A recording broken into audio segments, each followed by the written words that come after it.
Hi friends, मैं हूं ममता और आप सभी का स्वागत है मेरे चैनल लीगल अवेयरनेस पे। दोस्तों, आप सभी जानते होंगे कि हम सभी इंडियंस का ये बहुत प्राउड मोमेंट है, आने वाला है। और वो क्या है कि हमने आजादी के हम 75 साल मनाने जा रहे हैं। दोस्तों, ये हम सभी भारतवासियों के लिए बहुत गर्व की बात है कि इस साल 15 अगस्त 2022 को भारत अपने आजादी के 75 साल पूरे कर रहा है।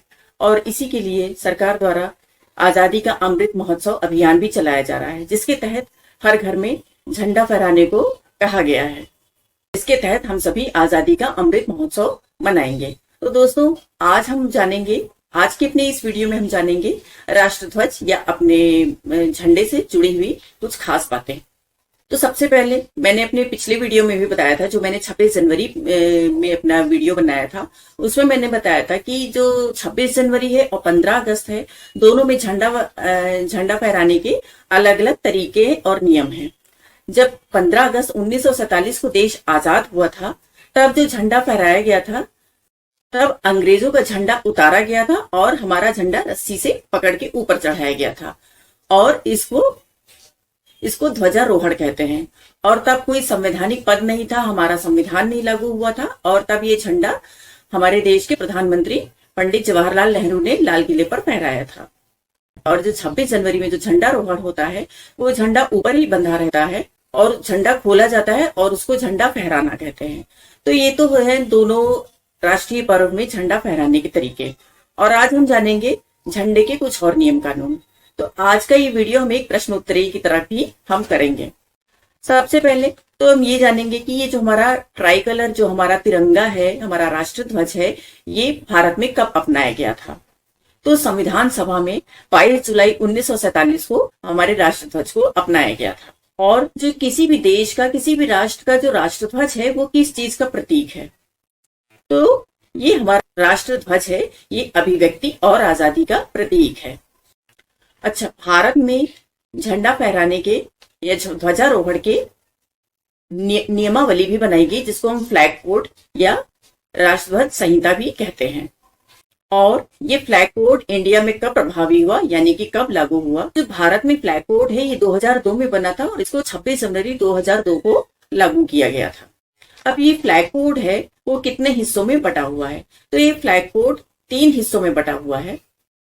और जिसके पहले हिस्से में तिरंगे से जुड़ी जानकारियां हैं कि जैसे इसका आकार कितना बड़ा होगा, इसका कलर और इसके बनाने के तरीके के बारे में लिखा हुआ है। और जो दूसरे भाग में कि आम लोग झंडा कैसे फहराएं और निजी संस्थाएं कैसे झंडा फहराएं, इसके बारे में लिखा हुआ है। और जो तीसरे भाग में राज्य सरकार, केंद्र सरकार और इनसे जुड़ी हुई सभी संगठन और एजेंसियों के बारे में जानकारी है कि कैसे झंडा फहराएं। अब जो अगला सवाल है कि झंडा कैसे बनाया जा सकता है। तो अभी तक की जो झंडा बनाने के कपड़े की बात थी, वो हाथ से बुने हुए रेशम या काते हुए सूत, उसी से बनाने की इजाजत थी। और जो नए नियम है, उसके हिसाब से तो झंडा मशीन से भी बनाया जा सकता है और रेशम, पॉलिस्टर किसी भी तरीके से बनाया जा सकता है। अब अगला सवाल है, क्या रात में भी तिरंगा फहरा सकते हैं। तो जो पहले का नियम था कि तिरंगे को केवल उजाले में यानी सूर्यास्त से पहले तक ही फहराया जा सकता था, और लेकिन अब जो नए बदलाव आए हैं, वो है कि हम 24 घंटे झंडा फहरा सकते हैं। अब जो हमारा राष्ट्रध्वज है, इसकी लंबाई चौड़ाई का अनुपात यानी रेशियो क्या है। तो जो इसकी लंबाई चौड़ाई का रेशियो है, वो 3/2 है। अशोक चक्र में कितनी तीलियां होती हैं। तो ये तो सबको पता है, हमारे झंडे में 3 कलर हैं। पहला रंग केसरिया, और जो बीच में है वो सफेद, और तीसरा रंग हरा है। और जो बीच में अशोक चक्र बना हुआ है, इसमें 24 तीलियां हैं। और जो झंडे के तीनों रंग हैं, वो किसके प्रतीक हैं। तो झंडे के तीनों रंग हैं, जो लाल रंग है यानी कि केसरिया रंग है, वो हमारे देश में की आजादी के लिए जो बलिदान दिया गया है, उसका प्रतीक है। और जो हरा रंग है, वो हरियाली की बात करता है, हरियाली का प्रतीक है। और जो सफेद रंग है, वो शांति का प्रतीक है। तो झंडा कहाँ फहराया सकता है। तो झंडे को राष्ट्रपति भवन, संसद भवन, सभी सरकारी संस्थानों पर और अब घर घर में भी झंडा फहराया जा सकता है। तो सबसे महत्वपूर्ण सवाल है कि ये जो राष्ट्रध्वज है, ये किसने डिजाइन किया था। तो ये जो राष्ट्रध्वज है, ये हमारे राष्ट्रपिता महात्मा गांधी के कहने पर स्वतंत्रता सेनानी पिंगली वेंकैया नंद के कहने पर ने डिजाइन किया था। अब ये जो अशोक चक्र है, यानी कि जो मैंने बताया अशोक चक्र की 24 तीलियां हैं, इन तीलियों का क्या मतलब है? तो पहले ये बता दें, पहले इन तीलियों की जगह चरखे को रखा गया था, लेकिन पंडित जवाहरलाल नेहरू ने चरखे के स्थान पर तीलियों को, अशोक चक्र को स्थान दिया। और ये जो 24 तीलियां हैं, इस चक्र में जो अशोक चक्र में जो 24 तीलियां हैं, ये 24 घंटे रफ्तार और विकास की प्रतीक हैं। और ये जो नीला रंग है, ये खुले आसमान की विशालता और पानी की गहराई का प्रतीक है। अब ये देश में सबसे ऊंचे झंडे कहाँ पे लहरा रहे हैं? तो जिसका जवाब है, सबसे ऊंचा झंडा कर्नाटक में बेलगाम में लहरा रहा है, जिसकी लंबाई 360.8 फीट है।